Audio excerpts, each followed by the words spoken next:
to the Father, and to the Son, and to the Holy Spirit. Thank you for joining me here at this wonderful former Benedictine Abbey at Whitby. Today we're going to be talking about some of the Viking mythology that made its way into the town after the invasion of 867.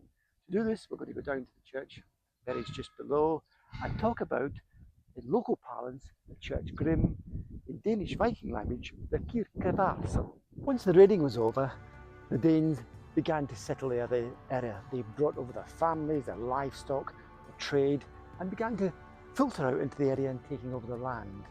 Now, Whitby's name was previously Strinskala under the Saxon. The Norse version is Vitby or Hvitby, the white town or settlement.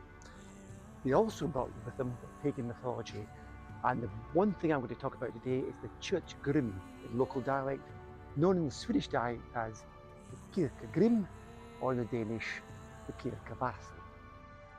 As the years passed, this strange mythology about the Church Grimm found its way into the local folklore.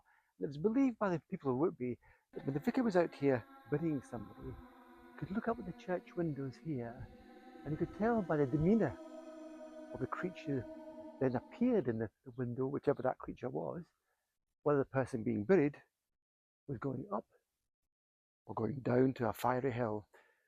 It's not known if there was anything actually buried in this church or any other local churches, but it's a very prevalent belief in the Viking times, this Church Grimm, and who knows, it may well be. And so we ask ourselves, where does this legend of the Church Grimm come from? We know the Vikings brought it here when they invaded and it's made its way into the area's mythology. And what is it?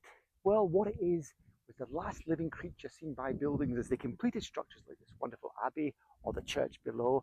It was captured alive, entombed in the wall, bricked up.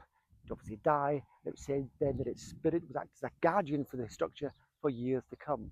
But where did it actually come from, this legend? I believe the Vikings had obtained it in their travels over out in Asia Minor or Armenia, and in those areas it was actually a human, a man who was buried into the walls of structures to act as its guardian spirit. He'd obviously die, and his spirit would then, or ghost, would protect the building.